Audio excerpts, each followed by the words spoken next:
Yeah, Tacitus should have been a Ninja Turtle. More about that later.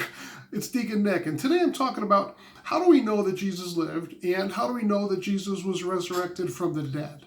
And some of my readings, some of the info I'm going to get from the New Catholic Answer Bible. It's really cool. It's like a study Bible, and it just has so many questions we get as Catholics that are explained more. I mean, it has the complete scriptures, right?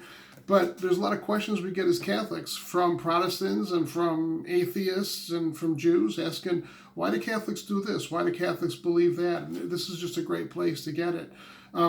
This was actually given to me from a great friend of mine, Father Godwin, for my ordination as a gift, actually. But anyway, we want to talk today about, did Jesus really happen? And how do we know Jesus happened? And I'm going to read a little bit, but I'm going to comment a lot more.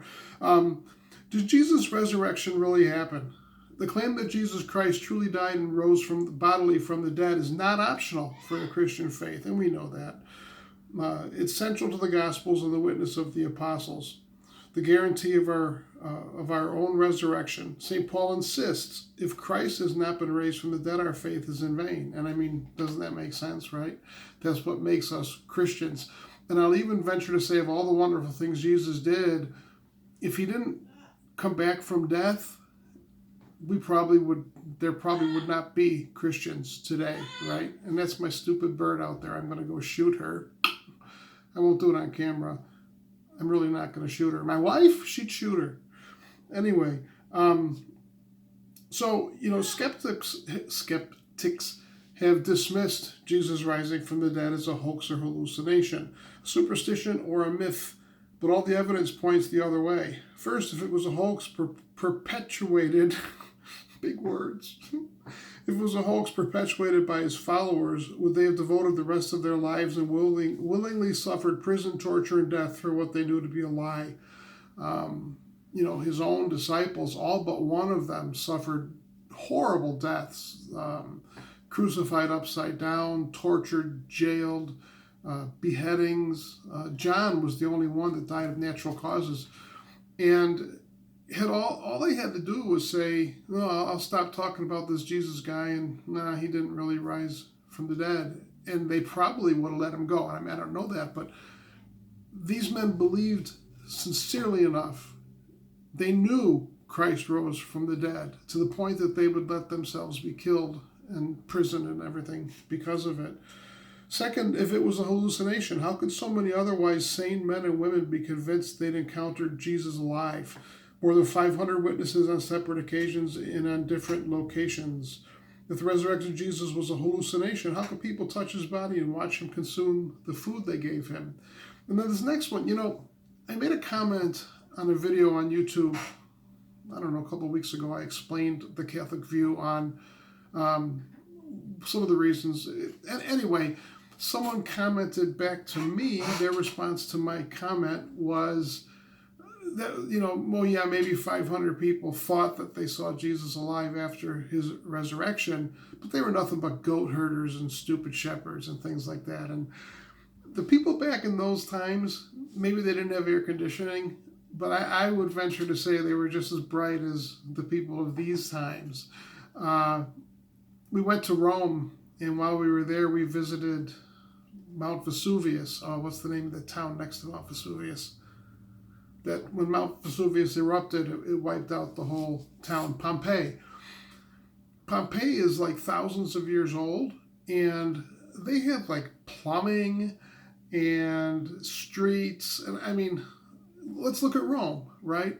I mean, I guess I could be reading this, but let me read it first.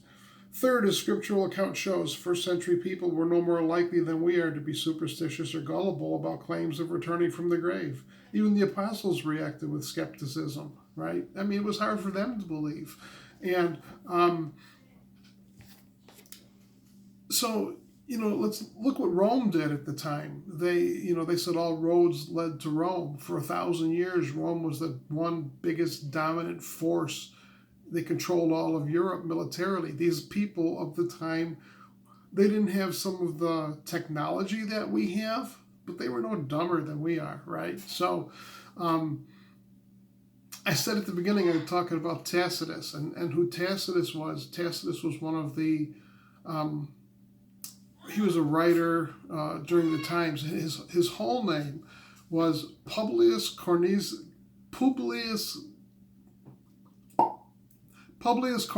Tacitus. They really had cool names. That's why he said That's why I said at the beginning Tacitus should be a Ninja Turtle. Publius Cornelius Tacitus. Now that's a manly name. But he was a Roman senator, and he lived shortly after the death of Christ, who they called Christus. His writings were about Christus. Many modern scholars believe him to be the greatest of all the Roman historians, Tacitus. So while it's known that he wrote of them, he was not a Christian by any stretch of the imagination. So he had no reason to want to convince anyone anything about Jesus, right?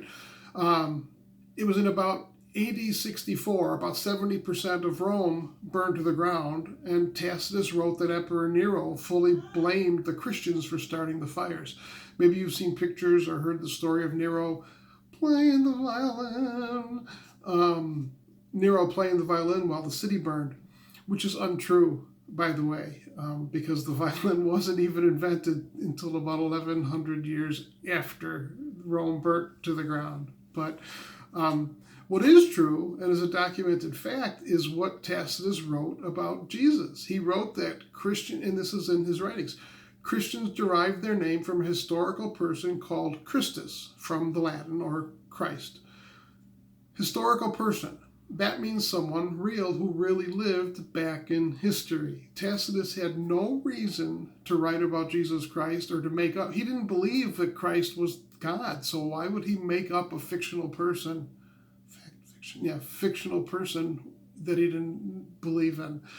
He also wrote, and I'm going to read this from my notes here. Nero fastened the guilt on a class hated for their abominations called Christians by the populace. Christus, from whom the name had its origin, suffered the extreme penalty during the reign of Tiberius at the hands of Pontius Pilate. So what's the extreme penalty? Of course, it's the crucifixion and death of Jesus by Pontius Pilate, as written in the Bible.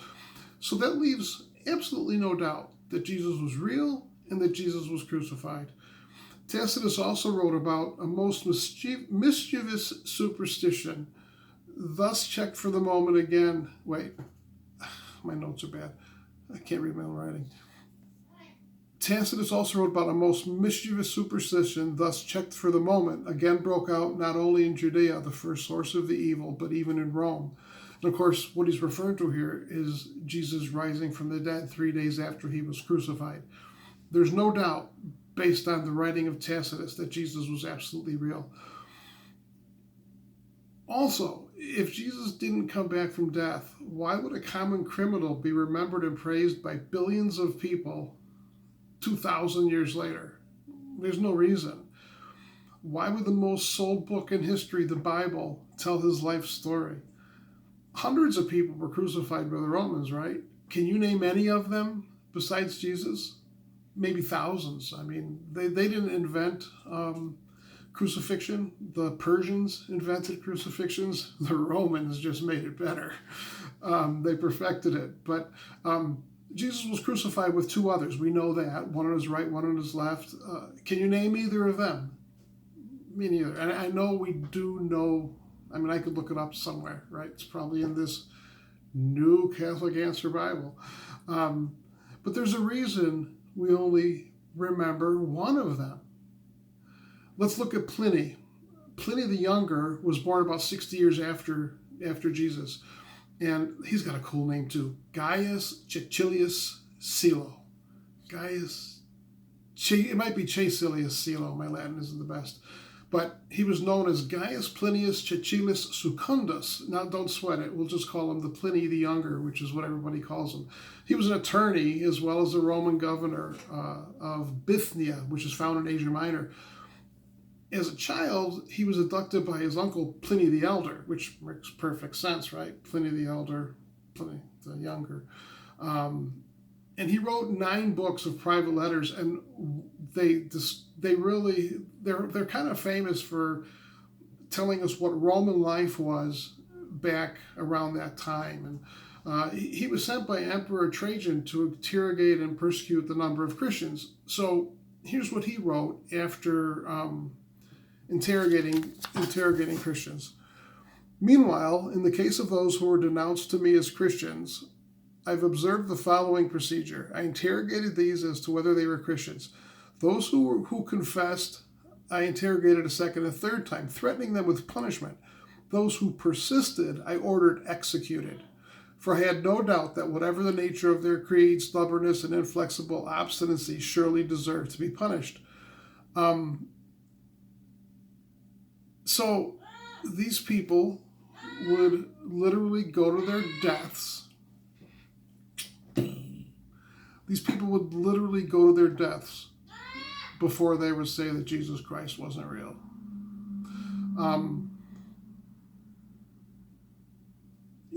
They just refused to denounce their beliefs that Jesus was God, and they were willing to die for these beliefs. And it's still happening in modern times. But these were people that knew Jesus and saw Jesus 3 days later. I think we could agree that he was a man, and I think we could also agree that he was God. Let's look at Josephus. Here's what Josephus wrote at the time, right? At this time, there was a wise man who was called Jesus, and his conduct was good, and he was known to be virtuous. Many people from among the Jews and the other nations became his disciples. Pilate condemned him to be crucified and die, and those who had become his disciples didn't abandon their loyalty to him. They reported that he had appeared to them 3 days after his crucifixion and that he was alive. Accordingly, they believed that he was the Messiah, concerning whom the prophets have recounted wonders. Josephus was a first-century Jew and a historian who was born in Jerusalem. He was not a Christian, and he wrote the same thing. He was born to very influential Jewish parents.